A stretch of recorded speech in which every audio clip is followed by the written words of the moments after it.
Hey guys, thanks for tuning in to GameCast, where we are going to be talking about the Nintendo financial report for this year and some of the announcements that they made today. With me, I have Mr. G, as always, and I have a What's friend. happening? He is TKS John Films. He's a Hello. popular YouTuber who does he does some unboxing videos, and more popular and more recently he does the GameStop dumpster diving, and his article actually got into IGN, so it'll be nifty to have him in here. But the reason I have these two guys with me are because we personally have a lot invested in collector's editions and a lot invested into not necessarily just Nintendo, but the big three. And with Nintendo's financial report today showing that, again, they took a loss this year, it doesn't bode well for the company. But that's just taking it, you know, at the surface. Delving into it and seeing what the numbers actually mean is another story. So Matt is a little more on top of things as far as the numbers go. So I'm gonna let him start everything off tonight. Uh, okay. Thanks, James. Glad to be back. So as James mentioned, Nintendo released their financial reports. The financial report for fiscal year 2014. Um, uh, they had This is their third consecutive year in which they had an operating loss. Um, uh, but out of those 3 years, two of them they had a positive net income. So fiscal year 2012 they had a negative net income. Fiscal year 2013 they had a positive net income, and the current year they had a negative net income of almost the equivalent of $237 million. So it's not as bad. They're technically a lot of what happened this past year caused them to lose money again in the operating income, but overall they lost money as well. But what people don't understand, and you've pointed this out to me too, is that while Nintendo's taking a loss, they are not necessarily losing money because of the console wars, back in the 80s and 90s. They have a fairly large war chest.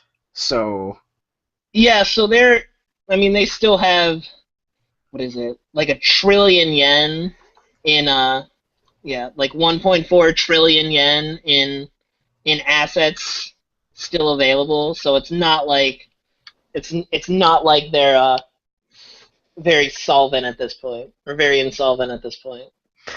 and the losses that are being accumulated are attributed to the Wii U. Primarily, yes, that was one of the factors mentioned in the report. Now, The other side thing, just to say, I was still flipping through the report. I haven't finished reading it completely. Um, but around the internet, the comments seem to be that Nintendo did some number moving in that they moved some R&D money into the previous quarter. they did. I So think it was 100 million. yeah, so the loss was partially attributed to that as well, but that's just, it's not necessarily, it's like financial engineering almost. Very Hmm. creative financial engineering. Now, what people think about the Wii U is based on what they read. So the majority of people think that the Wii U is this terrible system. However, we all have a Wii U, for one Hmm. reason or another. The Wii U is only sold 6.17, I think it was 6.17 Yeah, million. through March of this year. Yeah, so it's not doing all too well since the PlayStation 4 sold 7 million within the first 4 months of its existence. Why do you think, people don't pick up the Wii U? Like people like John, he's not the most avid Nintendo player. So why did you Hmm. pick it up? Well, the reason I picked it up is because I liked the Legend of Zelda Collector's Edition, which is cool because no other real, like, neither Sony or Xbox One has released, a collector's edition within PS4. And really for PS3, they don't have anything unique. They have of the new crappy model PS3 Super Slim, they have like the blue and the red, but they really never had limited edition consoles Xbox 360 had limited edition consoles, which they did a good job on that. So I wanted to make sure, especially with Legend of Zelda Wii U, I thought that was really cool. I like the gamepad. I wish they did something with the console that would have been really cool, I agree. but the gamepad was cool enough for me to get. I felt like $300 after the price drop was a reasonable price for me to try out, and I assumed that like the Legend of Zelda edition wouldn't be available for too long, so that played a huge factor into why I purchased it so early. Considering there's really not that many games out that I play for it, that's why I really don't play my Wii U yet, because they didn't have that many good launch games. They had like New Super Mario Bros, which has been like side scroller. To me, that's definitely not worth getting a Wii U. They had the Legend of Zelda HD Remix, which was fun, but again, most of us already played that game before, and then everyone's waiting for either Mario Kart or Smash Bros. So Yep. my prediction, I really hope for Nintendo too that their sales will go up, because I feel like gamers are just waiting, for the good games to come out, because honestly, there's really not that many fun, addictive games, and if there is, like you beat them and you're just kind of done with it, so I'm really hoping like Mario Kart 8. I think with that new Wii U bundle, that will have a good impact on future Wii U sales. Oh yeah, because they're predicting that they're gonna sell, I think, another 3.7 million units in the next fiscal year. But that's a little more realistic than their original one, where they had to cut because of the amount of losses. But like you said, the games that they've come out with, while they are very they're niche markets, so. Like the Super Mario 3D World is a fantastic game, but not everybody likes Super Mario, which is strange to say. But Right. people are comparing the Wii U to the Wii, obviously being the predecessor, where the Wii sold 101 million units, which is fantastic. However, a lot of people got really sick at the end of the Wii's life cycle of the Wiimotes and everything, and with the Wii U effectively did away with the Wiimotes, saying that all the Wii U games can be played with the gamepad. It's basically a controller with a screen in it, and the screen is 1080p. It has the capability to stream 1080p with fantastic sound quality. Technically, to interject, and I have other comments later, but I'll hold them. Technically, the screen is not 1080p. It's not? No, not the screen. Not the build quality of the device is not a 1080p. Not the gamepad screen. My apologies.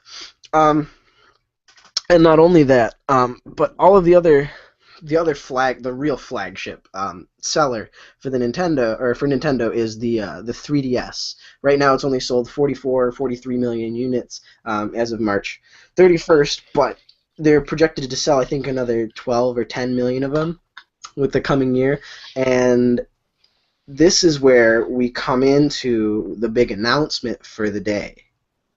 The big announcement after releasing these numbers. What did they release them, Matt? Probably like 3 in the morning, 4 in the morning? 4 in the morning Eastern. Somewhere around there. 4 in the morning, they released the financial reports. It was kind of dismal for everybody who's just looking at the numbers. Then, I think 2 hours later or 4 hours later, the Pokemon Company's website had a 30-second ad. The ad was for Omega Ruby and Alpha Sapphire, which hasn't been said that it's a remake or if it's a direct or indirect sequel. They have not commented on it. It's a big tease. It's a big tease. It is a big tease, just like the Hyrule Warriors and all the teases they had at E3 last year, like with Super Smash Brothers. Do you think, with the games that are coming out, either of you, do you think with Mario Kart 8, with Super Smash Brothers for the Wii U, for the 3DS, with these new Pokemon games, do you think this is honestly going to be able to push Nintendo over the threshold of those numbers, the 3.7 million and the 10 or 12 million units sold for the coming fiscal year?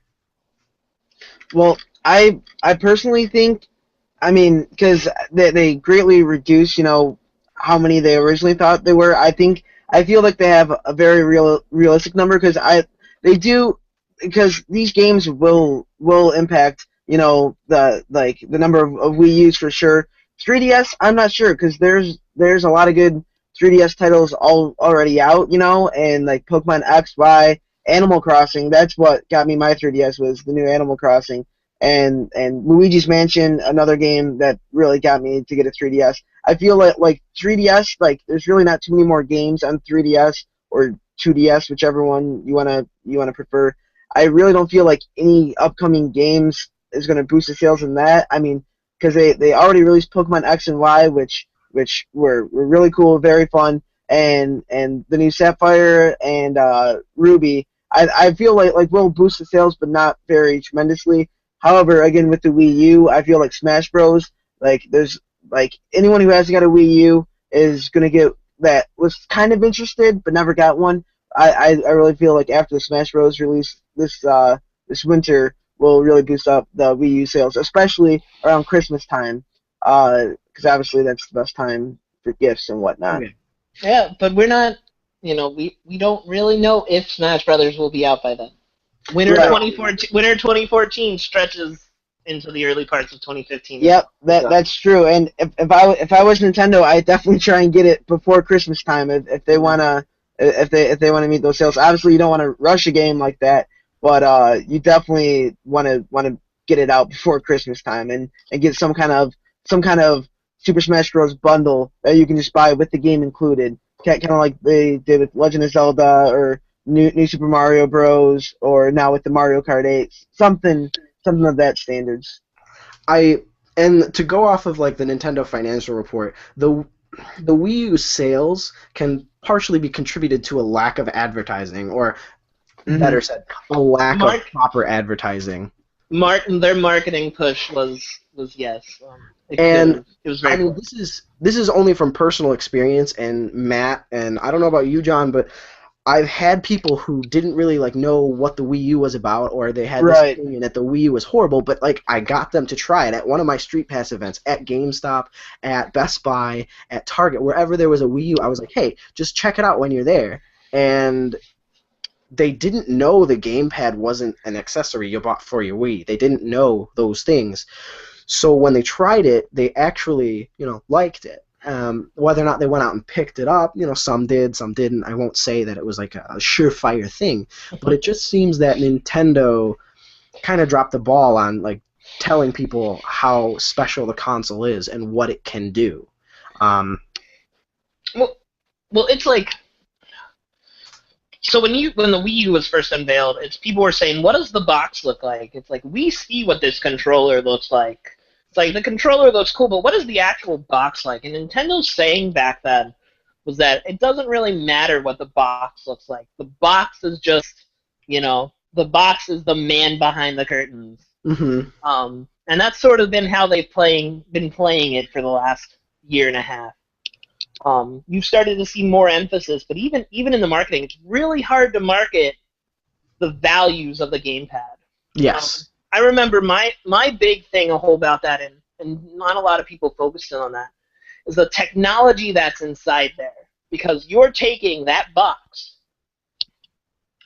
and you're streaming a footage from that box to the gamepad with very little lag, if any. None to little.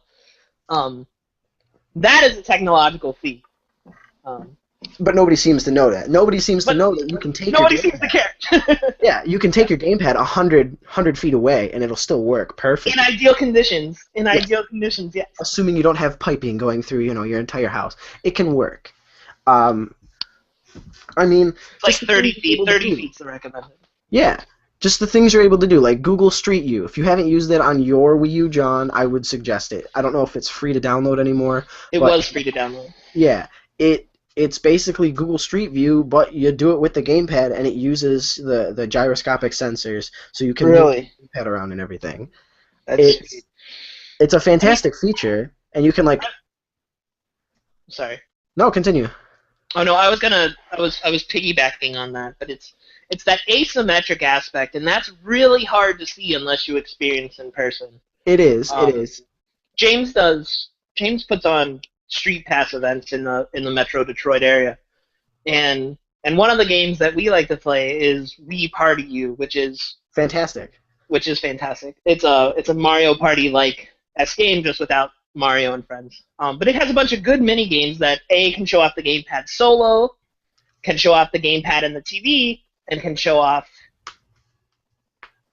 I guess the mini games. So James tweeted a photo or a video that shows a game called Water Runners, That's and a fantastic game. you put the gamepad, however many feet you want away from the main console, and you have to run water from the sensor bar to the gamepad sensor to the gamepad and its sensor bar.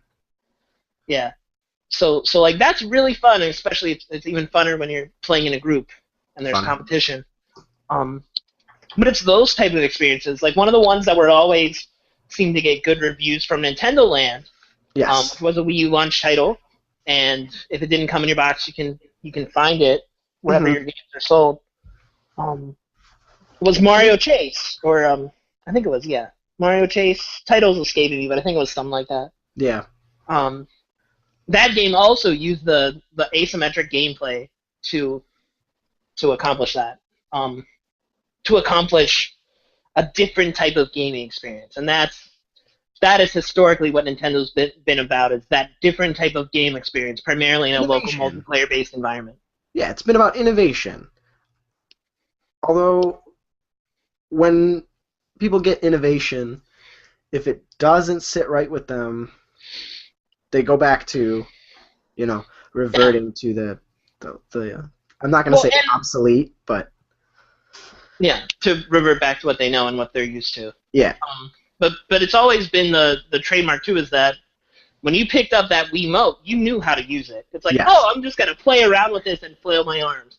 It's like you pick up that gamepad and it's like, okay, so I'm gonna use it like tablet devices, but it's like it has buttons on it, and I can press them, and there's an infrared sensor bar and a camera in it, and it's like, how do I use all this fun stuff? And I think one of the problems with that, at least from my friends that are in particularly like gamers that kind of know that there's a new Wii but don't really know anything about it.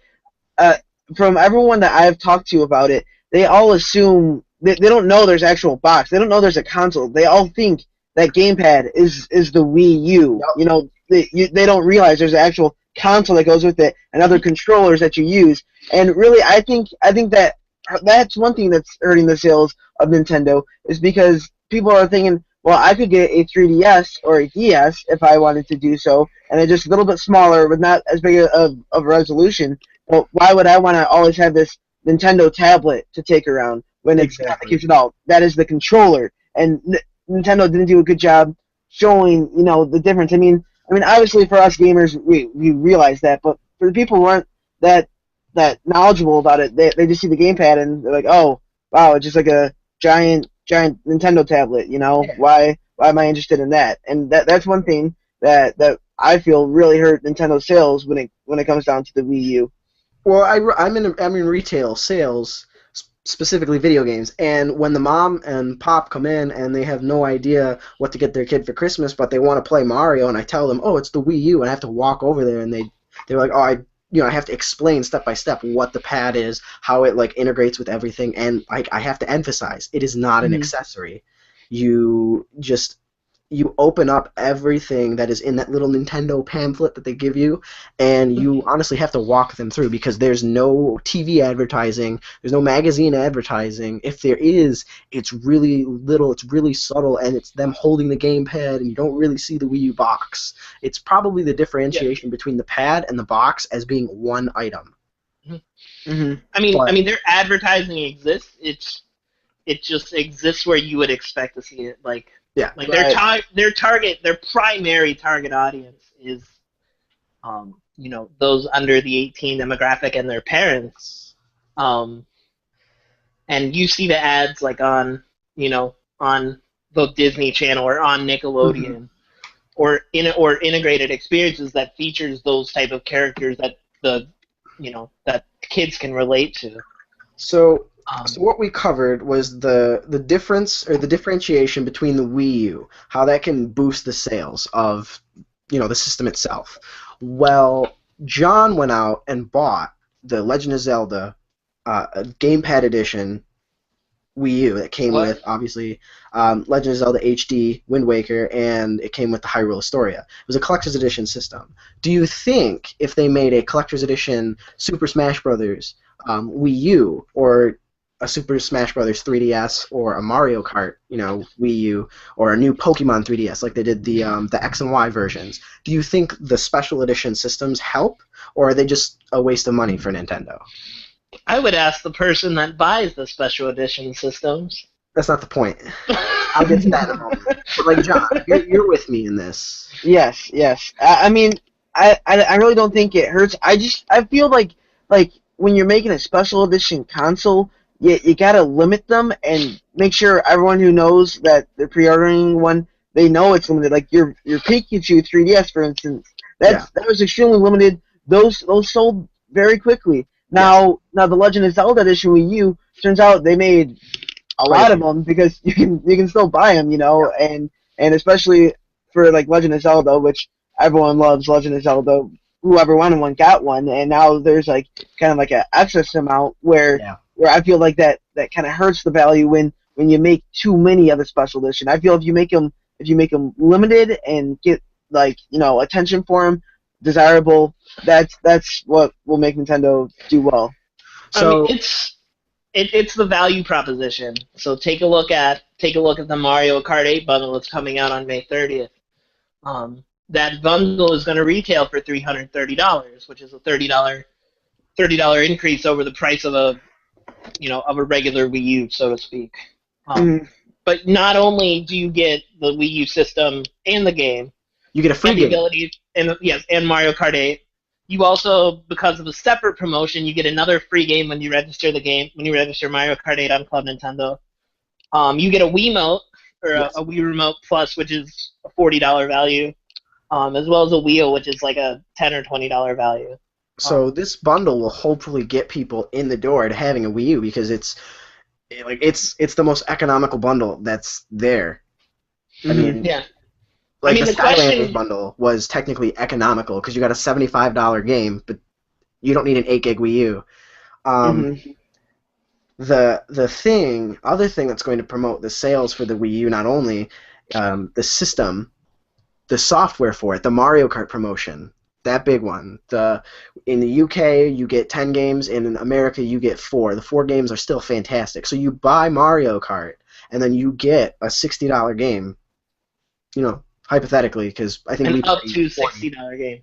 Yeah, I mean they're all good games. So I'd say that's honestly fair. Like Pikmin 3 is still $50 to get like pre-owned. Because I was looking into getting that game, and now just reading Mario Kart 8, I'm going to be able to get that for free, which I think that's really really cool that Nintendo's doing that. And Pikmin 3 is a good game, both graphically as well as playability. Oh yes, and it's got online multiplayer. It's fun. If you haven't tried it. Yes. I think one thing about the Mario Kart bundle, thinking about it, I feel like I don't know how much it costs. Just $329.99. Oh no. About like the color of like the plastic. I feel if they made a red Wii U with a red gamepad, so anyone who already had a Wii U would buy another one just to have the red one. Yes, they would. Plus, anyone who's already interested in getting it just for Mario Kart is going to be like, hey, that's sweet. Because, I mean, they did that with they had the red Wii with the, what was bundled with that one? With the original Wii, that they had a red one. I'm trying to think what the Super Mario 25th anniversary one, right? Yeah. And I can't imagine it's that much more expensive just to change the color of plastic, But for how much in sales that could increase, like... Right. I feel like that would have been smarter than just having a limited edition racing wheel, which I mean is cool, but not anything that special. That's not going to make me want to buy the collector's edition to get a red racing. Here's the problem that we're running into, right? It's almost a catch-22 at this point. Nintendo's saying it's like the Wii U is losing money, and it is, because on every system they sell, they lose money on it, which is historically unlike Nintendo. Yeah. Normally, you would sell, like the Game Boy, they sold for what, $100, and they were making a profit on that day one, so it cost them less than $100 to produce and market. The Wii U is a different beast, just because of there's specialized components in it, as well as just the other, the components and the cost of the gamepad controller, since the controller is so different. Yeah. Those costs, it's like for every Wii U they sell, that's technically a bad thing, right? Yeah. They lose money for every system. So the game industry, this is how the other consoles work. They made the money on the software. Yep. So you sell it as what's known as a loss leader. The system sells, hopefully well. The system gets a high user base, and then companies flock to the system with their software, and the software sells and makes up, the margins make up for the cost of the system, cost to produce. In Nintendo's case, that's still what's happening, but it's, they have a low user base, they have a relatively expensive system for the most part, and the software is not. Let me find that attach rate number. The attach rate is how many software per Wii U console that's sold. Oh, yes. And so that number for the Wii U,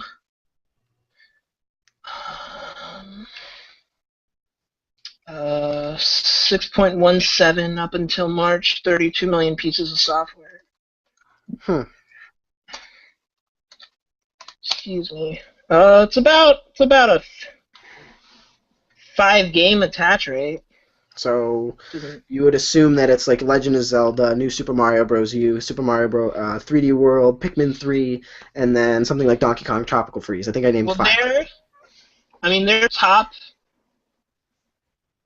Their top 6 selling games from Nintendo, at least, is New Super Mario Bros., which includes Pac-Man, New Super Mario Bros. U at 4 million, Nintendo Land at 3 million, Super Mario 3D World at 2 million, New Super Luigi U at 1.75 million, Wii Party U at 1.35 million, and The Legend of Zelda: The Wind Waker HD at 1.22 million.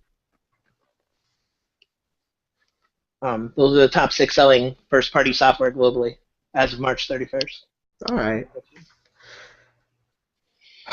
So, you would expect that, most people would have a couple of those games, but even that, it's most of those, with the exception of Super Mario 3D World, all those other games were bundled in with the system. Yeah, they were. But, I honestly think getting people to get, their hands on a Wii U, that'll make the difference. Like the Best Buy demo. I can't believe we forgot this. The Best Buy demo that's coming up for Super Smash Brothers. The Super Mario 3D World one, or no, it wasn't 3D World. It was Mario Kart. The Mario Kart demo was crazy at Best Buy. Well, last summer it was Super Mario 3D World, Mario Kart 8, Donkey Kong Country, Tropical Freeze. Yeah. And there was another one. Oh, Legend of Zelda: Wind Waker HD. But this is Super Smash Brothers. It is. It has one of the highest fan bases of a Nintendo game. It's getting an invitational, so it's going to have the top players from the Melee and the Brawl. It's going to have Mewtwo King. It's going to have Aizen. It's going to have Ken. It's going to have all those people that are supposedly going to it. Well, technically it hasn't been announced yet, those players. They're getting the top 16 or top 15 of the best players from the Smash community, which is still to be determined. All right, and the fans are gonna get their hands on Smash Bros for the first time. This is going to either get everybody super pumped about the Wii U, or it's just going to falter and it's going to be something that's going to be like, I can wait for it. Right, but the question to ask, though, is it going to get people that already have the system pumped for it, or is it going to get new people that haven't yet made the decision to purchase it? Probably it's going to be more the latter, but still it's going to be both, unfortunately. But, when that demo comes out, we'll be able to speak more on it. As of right now, general recap of everything that we went over: the financial report itself and the numbers that were released today, what theoretically could be done to increase it, just getting people involved in actually trying out the Wii U. I think it's the grassroots approach that Nintendo's now taking with all the Street Pass events and everything, getting people more acclimated with their products on I guess it would be almost like a first name basis instead of just experiential marketing. Exactly. There we go. Guerrilla marketing. I think it would be guerrilla marketing. Yeah, that's technically the similar interchangeable term. And then we touched on the collectible systems. Collectible systems, as Matt, you said, I will most likely buy the collector's edition of both systems or any of those systems because everybody knows that the 3DS, it prints money. Now, as of November, it's going to print money, and as of this summer, it's going to print money. I'm just way too excited for Super Smash Bros. to even contemplate not getting it. But everything that we recapped was the financial report, the Wii U and what we can do to help it, the 3DS, and the new announcement for the new Pokemon games. Whether or not it's a sequel, we still don't know. Whether or not it's a remake, who knows. Tonight I've had John, TKS John Films, with us, and I had Mr. G, as always. Thank you for tuning into Gamecast. I hope you guys have a nice night. We'll see you later.